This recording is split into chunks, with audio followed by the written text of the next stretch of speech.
Good morning, good afternoon, and good evening, students. I hope that all you are fine at your home.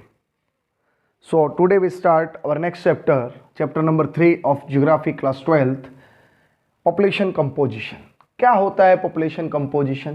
जनसंख्या संरचना. Because every country has a different population. In some countries, the poverty ratio is high. In some countries, the birth rate is high, death rate is low. In some countries, life expectancy is very high as compared to some poor countries. Okay. So, all these characteristics related to the population, today we study in the chapter number 3, population compositions.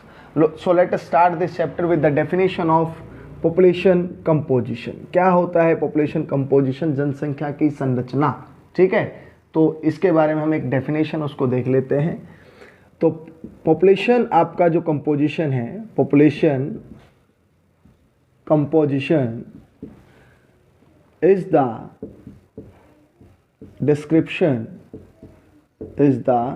Description of a population of a population according to characteristics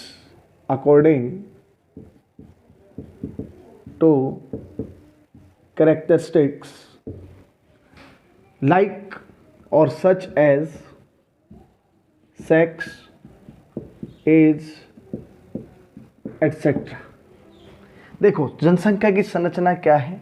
जनसंख्या की संरचना में वर्णन किया जाता है किसका? किसी भी देश की जनसंख्या का. ठीक है, और उस जनसंख्या की विशेषताओं का अध्ययन किया जाता है कि जैसे वहाँ का सेक्स रेशियो क्या है, वहाँ का एज कंपोजिशन क्या है, वहाँ का ऑक्यूपेशनल स्ट्रक्चर कैसा है, how many people they are engage in the primary activity and how many are in secondary and the tertiary activity. So all these characteristics of population we study in the population composition.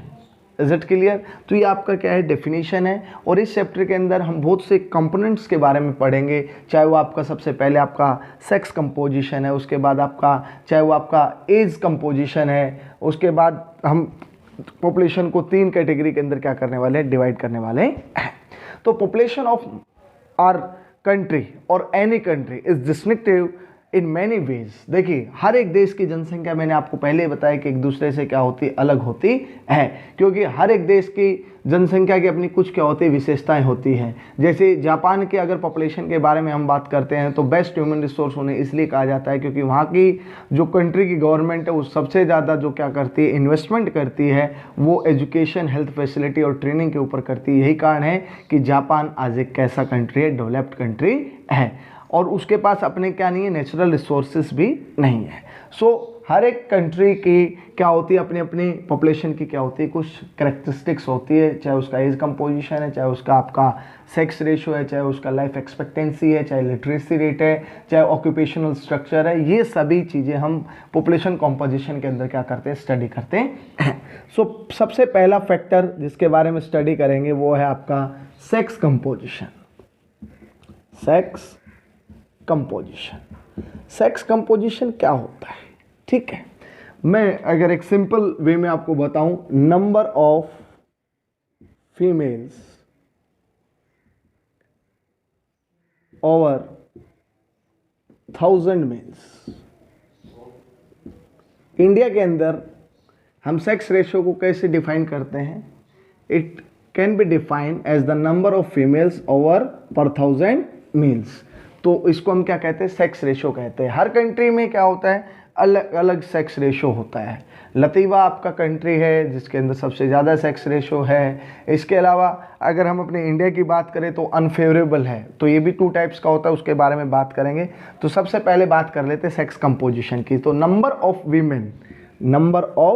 Women ratio man, ये जो आपका ratio होता है ये आपका क्या होता है? सेक्स कंपोजिशन होता है. ज़्यादा ध्यान से सुन लेना. ठीक है, तो किसी भी कंट्री के अंदर जो उसका सबसे इंपॉर्टेंट डेमोग्राफिक करेक्टरिस्टिक्स है वो हम कैसे पता लगाते हैं? वो हम लगाते हैं सेक्स कंपोजिशन के द्वारा. किसके द्वारा लगाते हैं? सेक्स कंपोजिशन की. वहाँ पर महिलाओं और पुरुषों की संख्या का क्या अनुपात है, ये उसके डेमोग्राफिक स्ट्रक्चर को क्या करती है? बताती है.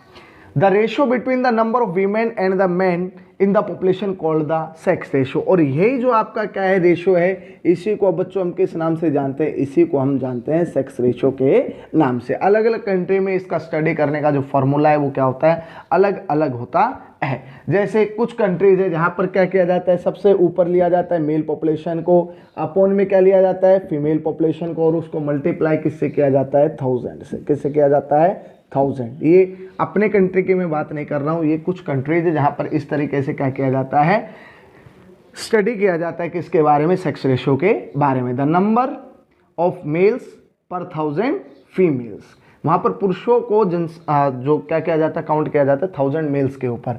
लेकिन अगर हम अपने कंट्री की बात करें, स्पेशली अपने कंट्री इंडिया की अगर हम बात करते हैं, तो इंडिया में उल्टा है। इंडिया में ऊपर क्या है, आपकी फीमेल पॉपुलेशन है, अपॉन क्या हो जाएगी, मेल पॉपुलेशन, और मल्टीप्लाई विद क्या हो जाएगा, 1000 की। यहाँ पर 1000 पुरुषों पर जो महिलाओं की संख्या है वो बच्चों क्या कहलाती है, वो यहाँ पर सेक्स रेशो कहलाती है। अब सेक्स रेशो भी 2 टाइप्स का होता है, ध्यान से देखना है। सेक्स रेशो कितने टाइप्स का होता है, 2 टाइप्स का होता है। एक होता है फेवरेबल और एक होता है बच्चों अनफेवरेबल। इंडिया के अंदर क्या है, अनफेवरेबल है। जरा ध्यान से सुन लीजिए, क्योंकि 2011 के अंदर 940 जो फीमेल्स थी ओवर पर 1000 मेल, तो यहाँ पर महिलाओं की संख्या पुरुषों के मुकाबले काफ़ी क्या है, कम है। ठीक है। फेवरेबल में क्या होता है, सरप्लस क्या होती है, आपकी फीमेल्स होती है। 1000 अगर मेल्स के ऊपर हम बात करते हैं तो या तो बराबर होनी चाहिए या उससे क्या होनी चाहिए, ज़्यादा होनी चाहिए, तो हम उसको क्या कह सकते हैं, फेवरेबल कह सकते हैं। सेक्स रेशो से किसी भी कंट्री का अगर हम सेक्स रेशो स्टडी करते हैं तो उससे बहुत सी इंपॉर्टेंट इंफॉर्मेशन हमें क्या लगती है, पता लगती है। Sex ratio is an important information yes about the status of women in a country. किसी देश के अंदर महिलाओं की क्या अवस्था है, इसकी जानकारी हमें कैसे प्राप्त होती है, सेक्स कंपोजिशन के द्वारा क्या होती है, प्राप्त होती है।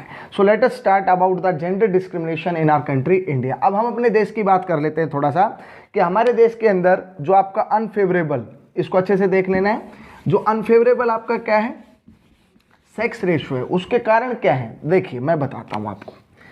हमारे इंडिया के अंदर आपका कौन सा है, अनफेवरेबल सेक्स रेशो। ठीक है। सबसे पहला कारण तो क्या है कि इंडिया क्या है, एक मेल डोमिनेटेड सोसाइटी है। कैसी है, मेल डोमिनेटेड सोसाइटी, पुरुष प्रधानता है हमारे देश के अंदर, मेल डोमिनेटेड सोसाइटी। ठीक है।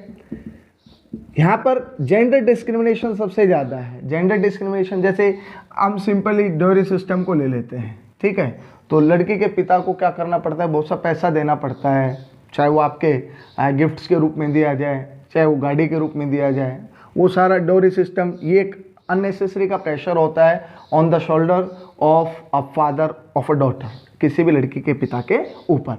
देखो ये कोई भी, जब हम किसी कंट्री के सेक्स रेशो के बारे में क्या करते हैं, स्टडी करते हैं, तो वहाँ जो महिलाओं का स्टेटस है उसके बारे में हमें क्या करती है, बिल्कुल सटीक जानकारी क्या होती है, मिलती है। अगर इंडिया की बात करते हैं तो इंडिया में अनफेवरेबल क्या है, सेक्स रेशो है, उसका सबसे बड़ा कारण क्या है, मेल डोमिनेटेड सोसाइटी। यहाँ पर देखो फीमेल फोर्टिसाइड, फीमेल इन्फेंटिसाइड है।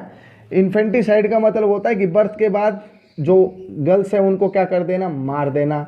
फीमेल फोर्टिसाइड की जो कन्या भ्रूण हत्या होती है, कि यूटेरस के अंदर आपका मेल है, फीमेल, अगर फीमेल है तो उसको क्या करना, मार देना। ये भी काफ़ी ज़्यादा हमारे कंट्री के अंदर है। यही कारण है कि जो हमारा जो सेक्स रेशो है वो काफ़ी क्या है, लो है, अगर हम कंपैरिजन करते हैं कुछ अफ्रीकन कंट्रीज से भी। तो तीसरा है, फोर्थ है आपका कि महिलाओं के साथ अक्सर क्या होता है, डोमेस्टिक वायलेंस होती है, घरेलू क्या होती है, मारपीट होती है। सबसे ज़्यादा अगर मैं कहूँ घरेलू मारपीट के जो मुद्दे होते हैं वो कहाँ, तो हमारे इंडिया जैसे कंट्री में जो लो स्टेटस ऑफ वीमेन को क्या करते हैं, रिप्रेजेंट करते हैं, कि महिलाओं का जो स्टेटस है वो काफ़ी क्या है, कम है। क्यों लो स्टैंडर्ड है, क्योंकि उनका अगर हम लिटरेसी रेट भी अगर आप देखोगे तो लिटरेसी रेट भी वीमेन के अंदर काफ़ी क्या है बच्चों, कम है। ये भी क्या दिखा रहा है, ये भी दिखा रहा है कि ये अनफेवरेबल सेक्स रेशो का भी एक कारण है, क्योंकि महिलाएं निरक्षर है, महिलाओं को पता नहीं है, महिलाएं जो मदर आपकी वीमेन है उनको नहीं पता है, वो अननेसेसरी के प्रेशर में आके फीमेल फोर्टिसाइड का शिकार हो जाती है, या आपका जो फीमेल इन्फेंटिसाइड है उनका क्या हो जाती है, शिकार हो जाती है। तो ये सबसे बड़ा एक कारण है कि हमारे देश के अंदर महिलाओं की जो अवस्था है वो काफ़ी क्या है, कमज़ोर है। तो हमारा जो देश है वो कैसा है, मेल डोमिनेटेड है। और पुरुष प्रधान समाज होने के नाते जो है हमारे देश के अंदर महिलाओं का जो स्तर है वो काफ़ी क्या होता है, नीचा पाया जाता है। सो स्टूडेंट्स, हमने डिस्कस किया है इंडिया कंट्री को हमने यहाँ पर एक क्या किया है, एग्जाम्पल लिया है। जो रियलिटी है हमने सोसाइटी की वो आपके सामने रखी है, ठीक है। वरना ये जहाँ जहाँ फैक्टर्स पाए जाते हैं वहाँ पर क्या पाया जाता है, उन सभी कंट्रीज़ के अंदर जो महिलाओं का स्टेटस है वो क्या पाया जाता है, लो पाया जाता है। हमारे कंट्रीज़ में ये सारे प्रॉब्लम्स हैं जिनको हम क्या कर रहे हैं, फेस कर रहे हैं। यही कारण है कि हमारे यहाँ पर क्या है, अनफेवरेबल क्या है, सेक्स रेशो है। अगर हम बात करते हैं natural advantage versus social disadvantage, देखो फीमेल जो है वो बायोलॉजिकली क्या होती है, रिप्रोडक्टिव होती है, ठीक है, ये ध्यान रखना। और फ्लेक्सिबिलिटी सबसे ज़्यादा, अगर फ्लेक्सिबिलिटी की बात करें, रेजिलियंट की बात करें, तो सबसे ज़्यादा रेजिलियंसी भी किसके अंदर पाई जाती है, महिलाओं के अंदर पाई जाती है, कि वो अपने घर को छोड़ के दूसरे के घर को अपना घर बना लेती हैं। बट इन सब एडवांटेज के अलावा, इतनी एडवांटेज होने के बावजूद भी उनको क्या करना पड़ता है, समाज के अंदर भेदभाव का शिकार होना पड़ता है, because of the male dominated society of our country India. तो ये वो सारे फैक्टर हैं, ये सारे फैक्टर जहाँ जहाँ पर है वहाँ पर महिलाओं की स्थिति काफ़ी क्या होती है, दयनीय होती है। और कहीं ना कहीं ये मेरे देश के अंदर पाए जाते हैं, इसलिए मैंने आपको इंडिया से कनेक्ट करके इसको क्या किया है, समझाने की कोशिश की है। आगे हम बात करते हैं कि जो आपका सेक्स रेशो है, हाँ, सेक्स रेशो वो वर्ल्ड का एवरेज कितना है, कौन कौन से कंट्रीज ऐसे हैं जहाँ पर सबसे ज़्यादा क्या होता है, सेक्स रेशो है। तो लतीवा कंट्री है। कौन सा कंट्री है, लतीवा। अगर हम एवरेज की बात करें, the world population reflects a sex ratio of 102 males. अगर पूरे वर्ल्ड की बात करते हैं तो 102 मेल के ऊपर आपकी क्या है, 100 फीमेल्स है। कितनी है, 100 फीमेल्स। ये आपका क्या है बच्चों, एक एवरेज है। क्या है, एवरेज, इसको समझना पड़ेगा, ठीक है। The higher sex ratio in the world has been recorded in Latvia. देखो एक कंट्री है आपका लतीवा, जहाँ पर सबसे ज़्यादा क्या किया गया है, सेक्स रेशो रिकॉर्ड किया गया है, जहाँ पर आपके 85 मेल के ऊपर 85 जो आपके मेल्स हैं और उसके ऊपर 100 क्या है बच्चों, फीमेल्स। तो हाईएस्ट जो रिकॉर्डेड है आपका क्या कंट्री, जिसके अंदर सबसे ज़्यादा सेक्स रेशो है, वो आपका लतीवा कंट्री। कौन सा कंट्री है, लतीवा कंट्री है। इसके अलावा अगर कतर की बात करते हैं, कतर, ठीक है, तो वहाँ पर 311 मेल्स हैं। कतर एक देश है जहाँ पर मेल्स क्या है आपके 311, ठीक है, और उसके रेशो पर जो महिलाओं की संख्या है वो कितनी है, 100 है। कितनी है, 100। तो यहाँ पर आप देख सकते हैं कि एक वह कंट्री जहाँ पर जो female foeticide, infanticide, male dominated society, gender discrimination, किसी तरीके का कोई क्वेश्चन मार्क नहीं है, क्योंकि यहाँ पर इक्वेलिटी है। यहाँ पर आप देख सकते हैं 311 पुरुष 100 महिलाएं। तो यहाँ पर आपको ऑटोमेटिक ये पता लग जाएगा कि यहाँ पर महिलाओं का जो स्तर है वो कैसा होगा, ठीक है। तो बात कर रहे हैं हम सेक्स रेशो की, तो कंट्रीज, कुछ कंट्रीज ऐसे हैं जहाँ पर आपका क्या है, सेक्स रेशो काफ़ी क्या है, अच्छा है, ठीक है। अगर हम बात करते हैं किसके बारे में, the world patterns of sex ratio does not exhibit variation in the developed region of the world, the sex ratio is favourable. अगर फेवरेबल सेक्स रेशो की बात करते हैं तो 139 ऐसे देश हैं जहां पर आपके क्या पाए जाते हैं, फेवरेबल हैं 139, और 72 ऐसे देश हैं जहां पर आपके क्या पाए जाते हैं, अनफेवरेबल सेक्स रेशो पाया जाता है। तो ये यूनाइटेड नेशंस ने कुछ डेटाज दिए हैं, उन डेटाज के बेस के ऊपर हम मान सकते हैं कि 139 देश ऐसे हैं जहां पर फेवरेबल है और 72 ऐसे हैं जहां पर क्या है, अनफेवरेबल आपका क्या पाया जाता है, सेक्स रेशो पाया जाता है। जनरली अगर हम एशिया कॉन्टिनेंट की बात करते हैं, कि कौन से कॉन्टिनेंट, अपने एशिया कॉन्टिनेंट की बात करते हैं, तो यहाँ पर लो सेक्स रेशो है। चाहे इसके अंदर कौन कौन से कंट्री है, चाइना हो गया, इंडिया हो गया, सऊदी अरेबिया हो गया, Pakistan, Afghanistan. India, China, Saudi Arabia, Pakistan, Afghanistan, ये वो कंट्रीज है जहाँ पर क्या पाया जाता है, लो सेक्स रेशो पाया जाता है, अनफेवरेबल सेक्स रेशो पाया जाता है। On the extreme, on the other extreme is the greater part of Europe. अगर यूरोप की बात करते हैं, इंक्लूडिंग रशिया, जहाँ पर मेल्स आर इन माइनॉरिटी, जहाँ पर जो आपके मेल्स है वो किसके अंदर है, अल्पसंख्यक के अंदर है। अल्पसंख्यक इट मीन्स कि उनकी जो पॉपुलेशन है वो एज कम्पेयर टू फीमेल्स काफ़ी क्या है बच्चों, कम है। तो कुछ कंट्रीज ऐसे हैं जहाँ पर लोअर सेक्स रेशो है, कुछ कंट्रीज ऐसे जहाँ पर ज़्यादा सेक्स रेशो है, जहाँ वर्ल्ड का एवरेज है 102 मेल्स ऑन 100 फीमेल्स। नेक्स्ट आपका जो टॉपिक है इस चैप्टर का वो है आपका एज स्ट्रक्चर। क्या है आपका एज स्ट्रक्चर।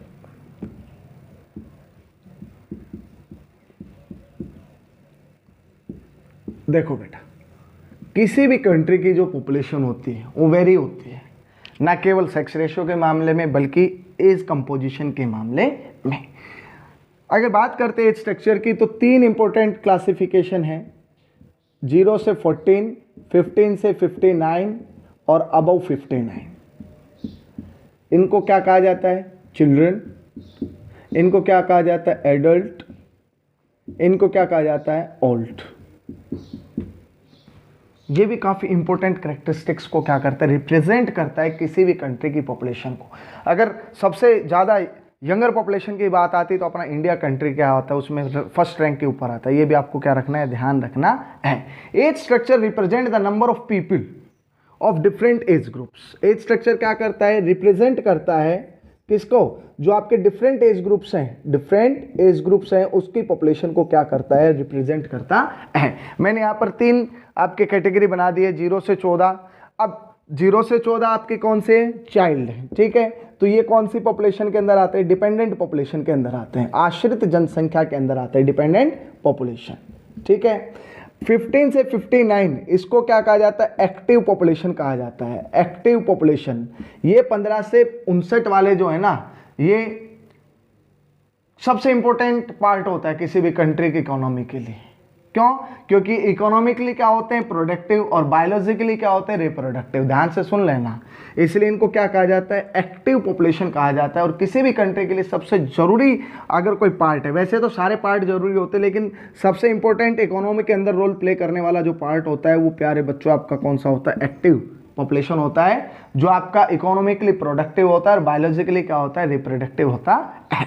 अब बात करते हैं अबव 59, जो 60, हाँ अबव 59, ये भी ओल्ड एज के अंदर आते हैं और ये भी कौन सी पॉपुलेशन है? डिपेंडेंट पॉपुलेशन है।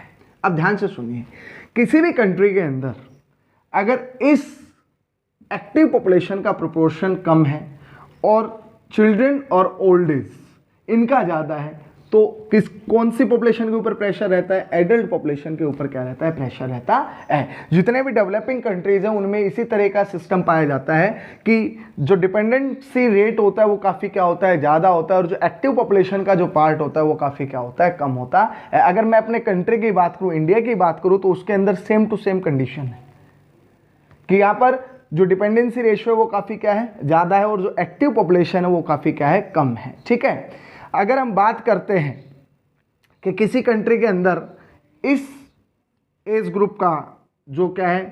पॉपुलेशन वो काफ़ी ज़्यादा है, इट मीन्स उस कंट्री के अंदर हेल्थ फैसिलिटीज़ के ऊपर सबसे ज़्यादा क्या किया जा रहा है? खर्च किया जा रहा है। अगर यंग पॉपुलेशन है, इट मीन्स कि वहाँ पर क्या है? हाई बर्थ रेट है। अगर किसी कंट्री के अंदर क्या है? यंग पॉपुलेशन ज़्यादा है, तो इसका मतलब वहाँ के जो बर्थ रेट है वो काफ़ी क्या है? ज़्यादा है। ये ध्यान रखना है। ये सब हम किसके अंदर स्टडी कर रहे हैं? एज स्ट्रक्चर के अंदर स्टडी कर रहे हैं।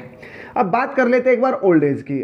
अब कुछ कहेंगे मेरे दादाजी 50,000 रुपीज़ क्या कर रहे हैं? पेंशन ले रहे हैं, ठीक है, वो इकोनॉमिकली क्या हो गए? प्रोडक्टिव हो गए, बट उनको स्पेशल नीड्स के लिए किसके ऊपर डिपेंड रहना पड़ेगा? उनको डिपेंड रहना पड़ेगा एक्टिव पॉपुलेशन के ऊपर, क्योंकि वृद्धावस्था के अंदर जो सेवा होती है वो किसके द्वारा की जाती है? या तो बच्चों के द्वारा या जो हमारी एक्टिव पॉपुलेशन होती है उनके द्वारा। तो इनके लिए स्पेशल नीड्स होती है, उन स्पेशल नीड्स को फुलफिल करने में सबसे बड़ा रोल किसका रहता है? एक्टिव पॉपुलेशन का रहता है। So dear students, today we discuss about the population composition and the 2 important characteristics of population composition. First one is the sex ratio and second one is the age structure, and these 2 factors are vary in the different countries, region to region, country to country. ये दोनों ही factor क्या पाए जाते हैं? Very पाए जाते हैं, अर्थात डिफरेंट पाए जाते हैं। So you have to watch this video and read these 2 factors which are related to population composition. जय हिंद, जय भारत।